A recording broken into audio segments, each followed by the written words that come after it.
Hey guys, I hope everybody's having an amazing week. Wrapping up E3 this year, which I think has been one of the best E3s in a good long while. Um, I'm actually going to make a few videos covering the events and the games being represented and whatever else is pertinent to the topic. So please bear with me and you guys stay tuned for that. But what I want to do right now is mainly cover the conferences. And in this particular video, I want to talk about the Microsoft conference, which I think actually was one of the best that they've had in several years. Um, One of the things that initially kept me from really enjoying it and the impact was probably the length. It was a little bit long and drawn out, so the video games may have been a little bit spaced out a little too far.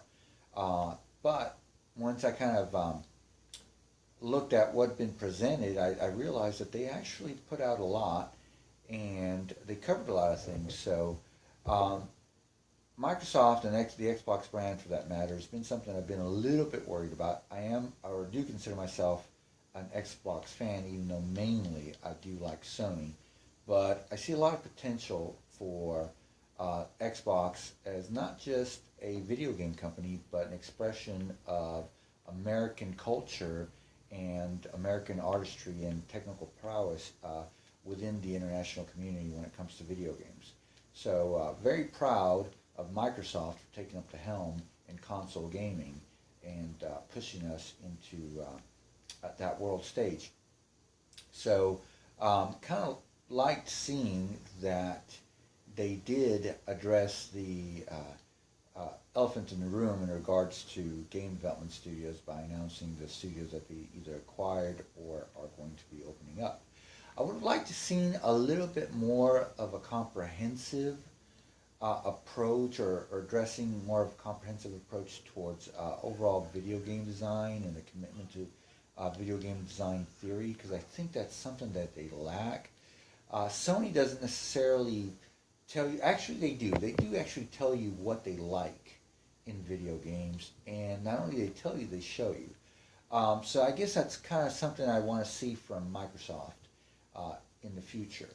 But getting back to the conference, I was really impressed with a few of the properties. And in a way that was a little unexpected.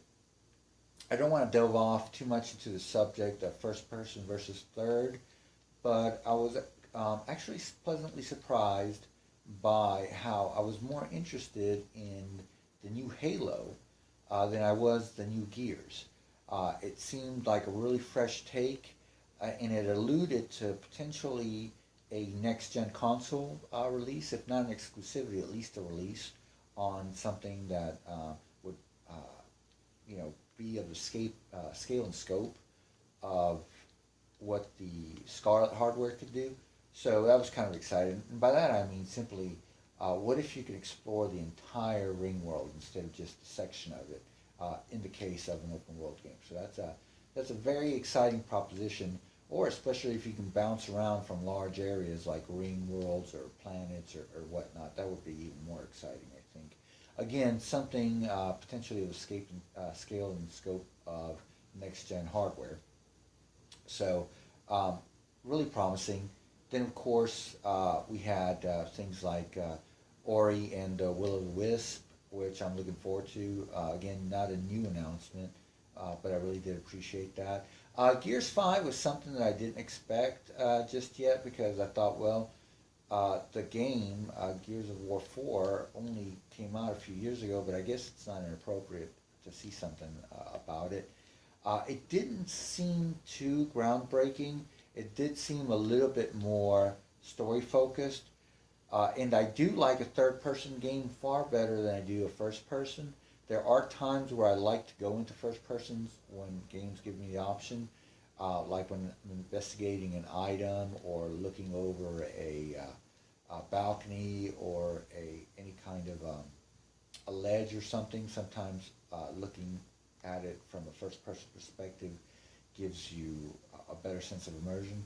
But as far as overall traversing a terrain like I'm doing right now here in AC Unity, I very much prefer the third person better. This is a very thick open world environment, full of city or full of buildings and whatnot, and we can go inside, indoors.